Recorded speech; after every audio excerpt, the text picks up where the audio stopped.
Welcome to the UMS Sound of Movement podcast. Today we are diving deep into training splits, and we want to teach you specifically how to fit your skills masterclasses into a full weekly training split for best results. You're going to want to stick around for this one. Good morning, everybody. We are absolutely stoked to be doing this series because it's very, very specific to a lot of questions we've been asked from our tribe, how to fit skills training into their regular training splits. For those of you who have been following us for a while, you know we've got a bunch of masterclasses. They're epic courses, but we want you guys to learn how to fit them into a full training split because they're specific for a skill. Now, before we get started, this series is brought to you by our epic 12 Days of Christmas sale. I want you guys to remember until the 24th December, Christmas Eve, when you join UMS Online Coaching, you get every one of our masterclasses included in the regular monthly subscription fee. That's an additional $2,000 US of UMS Masterclass value. So guys, if you've ever wanted to unlock your back bridge, splits and pancake the right way, you got the Flexibility Masterclass. If you've ever wanted to learn perfect form chin-ups and balance your upper body, we got the Chin-Up Masterclass. You can level up from pull-ups to strict muscle-ups. You can do our gymnastics rings masterclass, learn the handstand in a balanced and sustainable way with the handstand masterclass, and you can do insanely impressive press to handstands with the press to handstand masterclass. It's all there. So guys, jump in. Now today we are going deep in how to fit extra stretching into your routine, and this is a passion project for Rad, something he's been putting a lot of his effort into, a lot of his study, a lot of his research. He's trained with some of the best coaches around the world, so strap yourself in. Now the way this is going to go, first of all, we want to talk about, because we know a lot of people don't stick around to the end, and the most important thing is we want you guys to be able to stretch without injuring yourself. We've had a lot of people join our community over 2020. I'd say one of the most consistent themes has been overstretching. Would you agree, Rad? Yeah, for sure. A lot of people, and this is really great, a lot of people come into our ecosystem from watching our YouTube content, and our YouTube content is like, as best as we can put it, we put workouts up there, or routines, or little hacks or skills or things that you can add to your training, but it's very hard to put a full program up there. People do it. People construct full programs by grabbing all different pieces of the YouTube channel, and if you put work in and you go back through all the different videos we've done, you can certainly do that, but of course we can't put that through. The videos would just be hours and hours long. It'd be ridiculous. No one would watch them. And we get a lot of people who take one little component of especially a stretching routine, like our middle splits video that's gone out now, and then they just put that on auto repeat and overdo it, and it can really hurt themselves. So that's what we're going to focus on first today. Then we're going to talk about why we believe our UMS Flexibility Masterclass is the better way to train for flexibility. We're going to talk about the why, how, and what, and then we're going to bring this in for a landing with exactly how to fit it into your training split, specifically back bridge training, middle splits training, and pancake training. So make sure you stick around to the end. The biggest gold nuggets will probably be at the start and the end. All right. First and foremost, we need to have the load management discussion. I would love Phil to be here for this because this is his baby, but he's not back until the end of the week. He will be back. He'll be back for next week's podcasts. But let's frame load management and injury risks first. Rad? Well, I mean, look, there's a lot to talk about, right? And I think when you talk load management is that the first thing that you have stretching specifically. For stretching specifically, you have to understand that stretching, flexibility training. I prefer to call it flexibility training than stretching. Stretching is something that people associate with, they resonate with, they understand the term stretching. But stretching, to me, it usually means like the classic: get into a position, take your muscles or take your joint to their full range of motion, so you lengthen the muscle and then hold it for 30 seconds or 60 seconds or whatever it is. It has its place, but it's a small place in the way that we do things. And there's many, many reasons why, which we won't go into now because that's not what we're talking about. So, but when you do flexibility training, flexibility is a load. It's a load just like doing weightlifting, or just like doing calisthenics, or just like running, or just like working as a laborer, And any load puts stress on the body, and you have what's called load tolerance, which means you can handle a certain amount of it And if you get it wrong, which is what most people do, they overdo it and injure themselves. And at best, maybe you don't injure yourself, but you just become chronically fatigued and you've got to take a couple of days off. So it takes time, you know. I think one of the biggest, it's the biggest issue with anything, right? Like, it doesn't matter what you want to do. Imagine you said to yourself one day, I want to learn how to code. I want to write computer programs.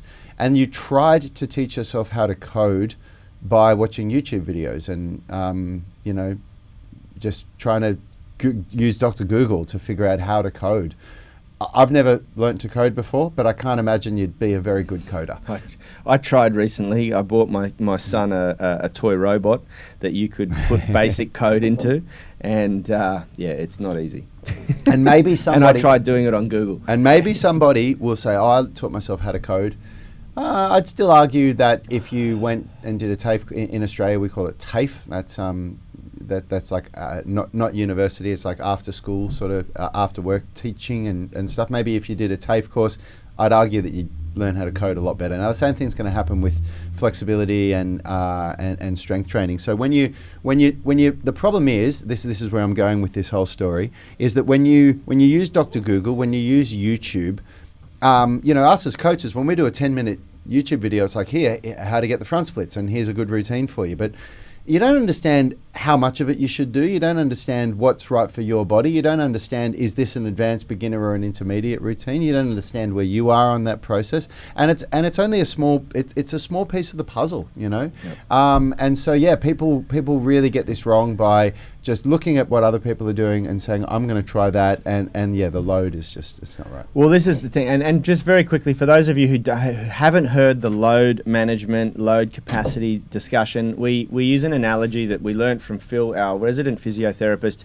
Load is like, your body has a cup, and every time you stimulate the body with either stretching or strength training or cardio, any sort of stimulus like that's physical stimulus on the body, on the joints, on the connective tissues, all of that, you're putting water into your cup, and your load capacity is how big the cup is, how much you can take in that cup before it overflows. When it overflows, you have overtrained and injured something. And so the first thing that Rad just said there that everyone needs to understand here is that stretching and flexibility training is load to the body, and a lot of people don't consider it like that. It's, stretching has always been sort of, there's a notion that stretching is this Zen moment where it's like relaxing the muscles and relaxing the body, and that's just not how we develop flexibility, and none of our training programs for flexibility are Zen moments. It's mobility maybe is a little bit where we're just nicely, gently taking our body through full range of movement, but it's not still a Zen moment, So the next thing we want to talk about is that the most after you understand that stretching is a load, and when you're stimulating the body, you are filling your cup up, and at some point, if you keep going without the right programming strategy, you will overflow that cup. We want to start talking about, okay, so what is the optimal training dosage, frequencies and intensities for stretching? And of course, intensity varies depending on your load capacity and how new you are to stretching. Yep. But the frequency initially and the dosage can certainly be determined based on where you're at. And of course, these things also increase as your load capacity increases. You can stretch more frequently, but there are certain parts of stretching or flexibility training, like the middle splits, for instance, that is not what you think. A lot of flexibility is like, okay, just get in the position as frequently as you can. Yeah. But we've found over the last decade that there are certain areas of the body that do not like to be hit with a lot of stimulus, lots. And it was actually really probably reducing the amount of frequency and dosage that got us better results, right? Why don't you share that story? Absolutely. When I started, I made a decision that I was going to get flexible I think it was about 5 or 6 years ago now. I was either 35 or I was either 36 or 37. And I made a decision. I was really, really sick and tired of not getting flexible, but the truth is I never really was consistent with flexibility training ever. So I made the decision, and I said, all right, I'm going to do it, and I started stretching every day. And my first benchmark for me was to be able to do the middle splits. I just really, really wanted to be able to do the middle splits. It was a dream that I'd had when I was young, probably from watching too many Van Damme movies. And so I really doubled, I was doing other stretching, but I doubled down on that middle splits. and I was getting injured a lot. I was getting a lot of minor muscle tears that would mean that I couldn't stretch properly for 2, 3, sometimes 5 or 6 weeks. And eventually it was when I backed off because I was doing it 5 days a week, sometimes 6, and it wasn't until I backed off the volume, the frequency, that I actually had a massive breakthrough and got right down into the middle splits. And then as I started working with coaches that know more about flexibility than I do, which is what you should be doing, you should be working with people that know more about the thing that you want to be able to do than you do. And, so the coach that had the biggest impact on my flexibility training, Joachim, he got me doing middle splits even less than I was doing back then, which was once a week. And and that was when I had my biggest level up. Yeah, I experienced this to a slightly different degree, but when I took time off my stretching, I was banging away, and I didn't feel like I was making any progress. And for me, my benchmark at this point was the pancake. And then I took some time off and came back to it maybe 3 weeks later after doing nothing at all, and I got further than I've ever been before, and I was by a long way, like it was like a breakthrough moment, you know.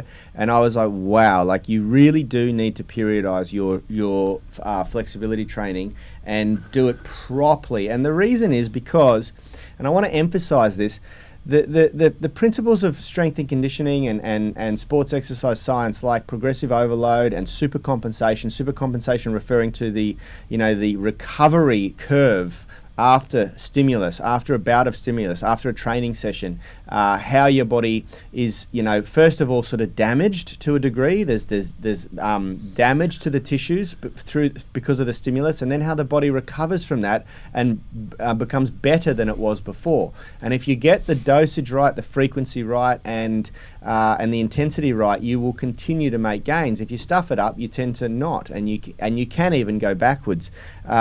These things are very, very important, and they're very, very important in a program. So from there, I want to quickly transition to the why, how, and what of our program, so that we can teach you guys how we do it, and maybe you can deploy that into your own training if you don't have one of our programs. The other thing I do want to point out here is that if there is anyone who wants to learn a skill that's beyond or outside of our masterclasses, we call a masterclass something that's very skill specific. If you want to learn, if you've got something else you want to learn, let us know. Jump over into the UMS Movement Mastermind Facebook group and ask the question. Jump onto the live stream and ask the question. What is the skill that you're trying to unlock? And we'll help you at the end of the stream how to fit that into your training split. We'll tell you what day it would work best on, okay, and why.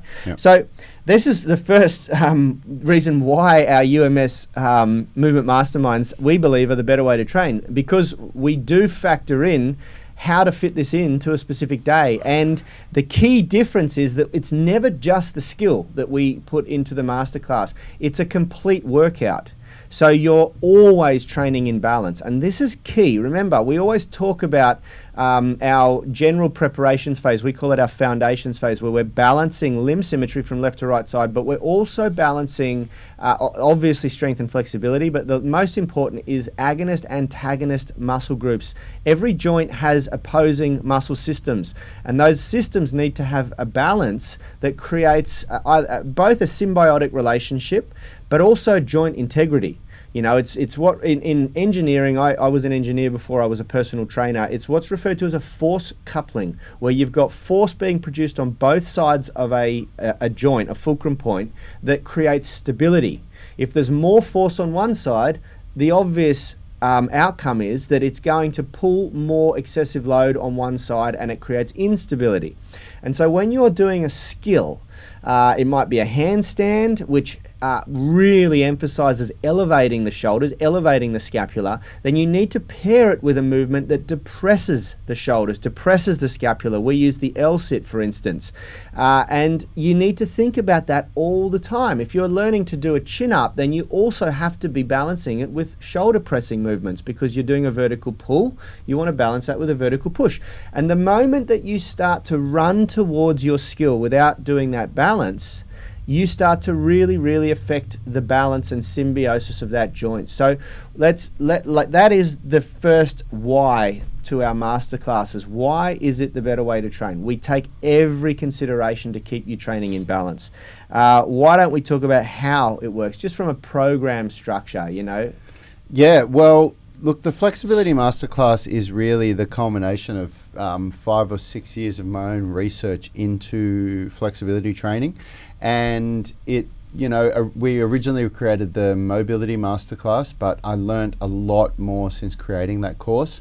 So we felt the need to create something that was much more current, because, the Mobility Masterclass got me to a certain point, and I wasn't getting any further. And then it wasn't until I learned more techniques. And the biggest changes, in all honesty, between the Mobility Masterclass and the Flexibility Masterclass is that one, it was end range strength, that I really started to understand the importance of not just creating flexibility through the agonist, so the muscle that you're trying to make more flexible. So for example, in a pancake or a standing pike where you're reaching down for your toes, that's your hamstrings and your glutes and your posterior chain, but also creating strength in the end range of your hip flexors in that example. So meaning you go to your full range of motion and you create strength there. So that was one of the big things that I learned about over the years. And the other one is the reduction in volume. When I looked back at the Mobility Masterclass, which was our original masterclass for developing flexibility, the volume was just so high compared to what I was doing, and I learnt to get better results from reducing the volume. And that isn't just from a perspective of getting better results. It also came from a perspective of what fits into people's lives better. Because when I looked at that Mobility Masterclass, man, they were long workouts. Yeah. And they did get a good result for people, and they got a great result for us. But it came from a time when I didn't understand volume, and it came from a time when I knew a whole bunch of different things, and I was like, man, I'm going for it on this. I'm going to create everything in. Just going to put everything in, and the workouts took a long time to get done. Like some of those workouts took on their own, without doing it with anything else, like well over an hour to do. Yeah.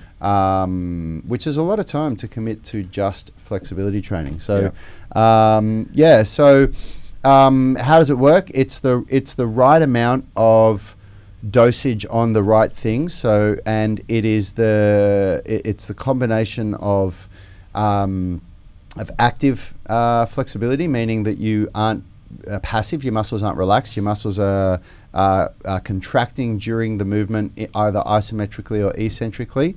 Then it's also using end range strength, which I just explained before.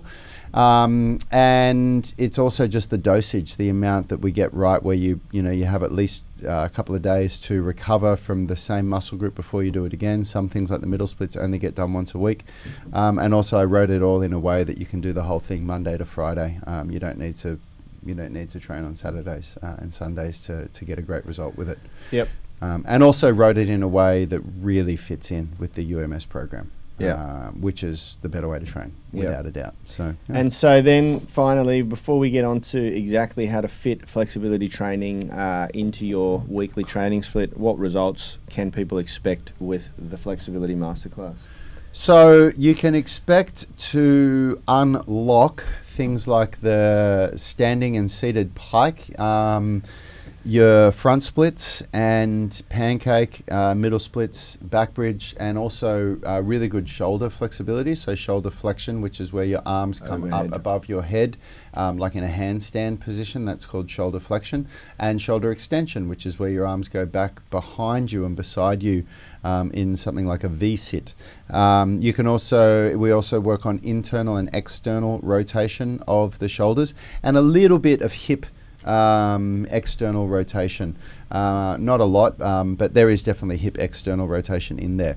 So essentially it unlocks the whole body. It's the basic movements for gymnastics. Yep. In gymnastics, they have these are things called basic skills. Being able to do a pancake, which is all the stuff that you need to do in order to be able to do all of the cool stuff in gymnastics, and even soft acrobatics, martial arts, dance, yoga. We've got people that have done yoga, surprisingly. Look, it complements everything. It complements everything. Like I don't care about gymnastics that much. I do like to be able to do a nice press to handstand and a few show-off skills, but for me it's about performance and how my body feels, and I want to be able to hit a dead bottom position in a heavy squat and not hurt myself, and that's what it's done for me. It's unlocked my body's ability to do all of the things I like to do with much less risk of injury, which I really, really enjoy, and I just genuinely feel better. Now, there's also really, really compelling evidence now to indicate that there is a direct correlation between morbidity and mobility. Yep. Meaning that if you are stiff, you are far less likely to live a long, healthy life, because the risk of injury and bone fracture increases exponentially as you age.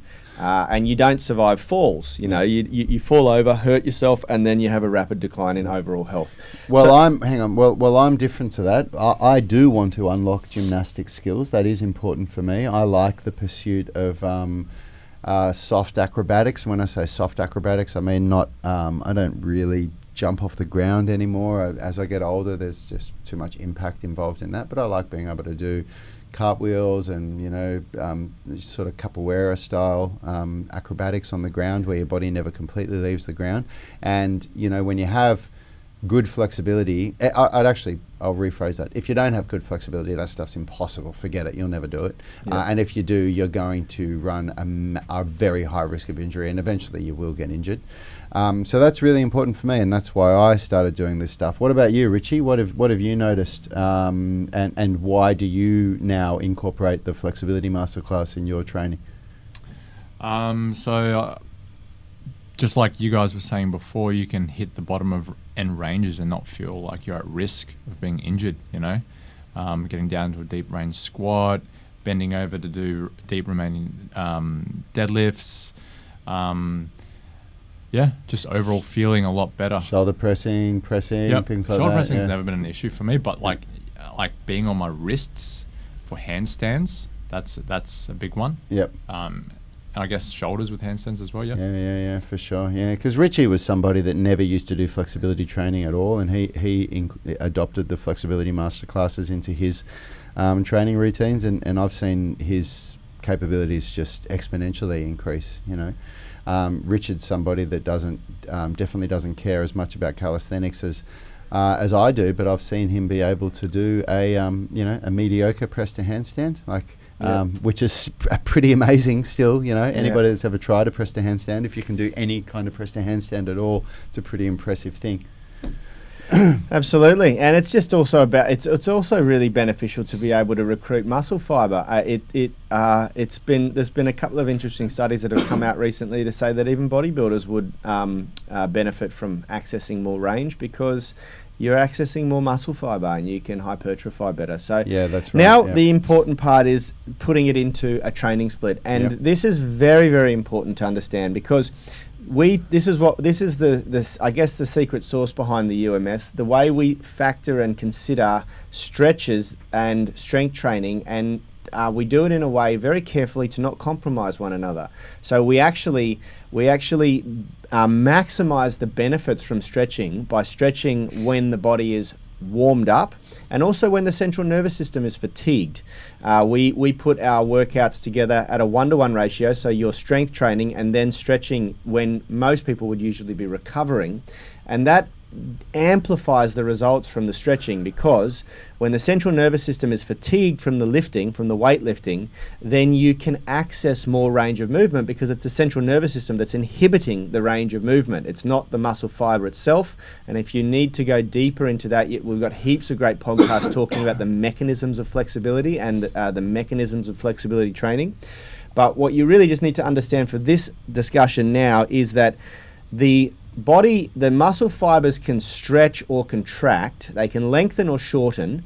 It's the brain and the central nervous system that inhibits that movement or that response from occurring, and it's usually due to a lack of stability, a lack of strength, and a lack of confidence that occurs. So the mechanism of getting more flexible is actually delaying the brain's inhibition from occurring so that you can access deeper and deeper ranges. Now, when you do it when the central nervous system is fatigued, you kind of hack the system to a degree. But there is something that has to be considered, and that is that you cannot stretch and strengthen the same muscle at the same workout, in the same workout, unless you stretch after your training, which is very inefficient.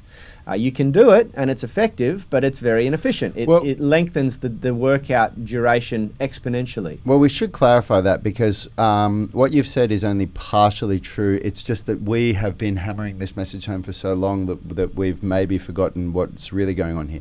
You absolutely can stretch the same muscle group that you strength train in the same workout, but it comes at the cost of strength. Yep. You will not be able to produce the same amount of strength. Like if you're squatting and in between sets you're doing hamstring stretches, that it's a contradictory message to be sent through the nervous system, and it increases your risk of injury because as you stretch, you tell the nervous system that it's time to relax and let go, and then you try to squat, and if you try to then create strength, you just won't be able to create the same amount.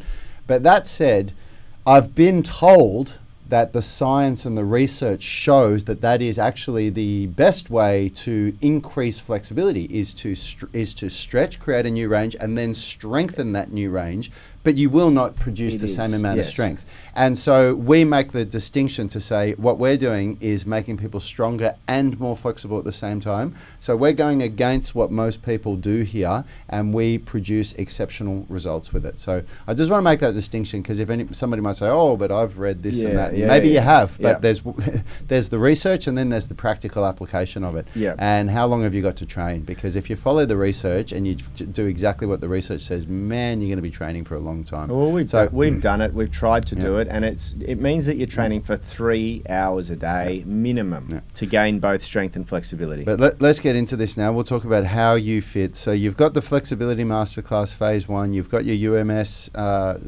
program. You're looking at how do I fit this together? How do I put it all into the workout? So if you have a look at the Flexibility Masterclass, you'll notice that what I've done is with the splits, it's exactly the same as the flexibility training that's done with the UMS is, which is that on Monday and Thursday you're training pike, pancake, and front splits. They're all lower body movements, and that is Monday and Thursday in the UMS. Those are your bent arm strength days. Those are the days that you're doing bent arm strength. For Tuesday, we've got the back bridge and shoulder flexion back bridge, shoulder flexion, and shoulder internal rotation. Tuesday is your squat day in the UMS, meaning you're strength training the squat lower body, but you're doing flexibility training for the shoulders. Wednesday, we have the middle splits. Now, if you're on foundations, Wednesday is a rest day, but if you're on progressions, Wednesday is straight arm scapular strength day. So either way, it works. Either way, you can just do the middle splits workout in foundations and do it on its own. That'd be a really nice day to recover. You wouldn't have to be worrying about trying to get so much done. If you're in progressions, then you do it with your straight arm scapular strength, which is upper body strength. And then we've got Friday. We've already spoken about Thursday. Friday is shoulder extension, external rotation, and also hip external rotation. And that is Friday is the deadlift day in the UMS. So that's you're doing lower body strength and upper body flexibility. So how does it work? Basically, the way you do it is you still do set for set. So you still do with the UMS program, you've got your A1. So on Monday, let's just talk about Monday's workout. Monday bent arm strength, you've got A1 and A2 is a vertical push and vertical pull. Or I think it's actually vertical pull is A1 and A2 is vertical push. So you do one set of your A1, your vertical pull, and then during the rest period, before you do your vertical push, you do one set of the A1 for the flexibility, which is the Jefferson curl. Now you'll notice when you look, this is getting into what I want to say to start with is what I'm starting to talk about now. This is going to confuse a lot of people, which is exactly why we say when you're doing the foundations phase of the UMS, you should not focus on adding masterclasses. You should focus only on the program itself, because just understanding how to read a program is hard enough. Yep. But you'll notice in the UMS, everything is paired, meaning A1, A2, B1, B2, C1, C2. What that means is that you do one set of A1, then you rest the prescribed amount of time, and then you do one set of A2, and then you repeat until the total sets are done. So in the foundations phase 1, I think the total sets are either 3 or 4. When you look at the flexibility masterclass, you'll notice there is no A1 and A2. It's A1, B1, C1, D1, E1, F1, which means you do all of A1 before you move on to B1. That's how programs are written.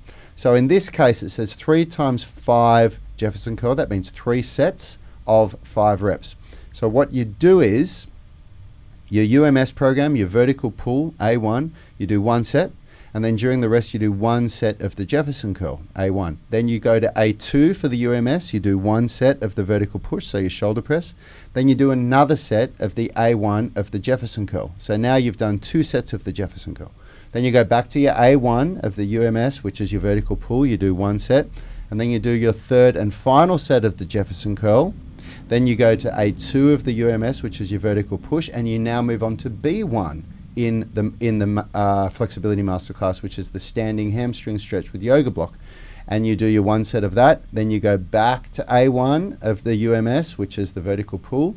You do your third set now, and then you do back to the B1 of the flexibility masterclass. So what you're basically doing is you're just going back and forth between each movement until you've completed the prescribed amount of sets, and then you move on to the next thing. Now you're going to move on to the second flexibility masterclass exercise before you move on to the second sets of the UMS. That's just the way that it is.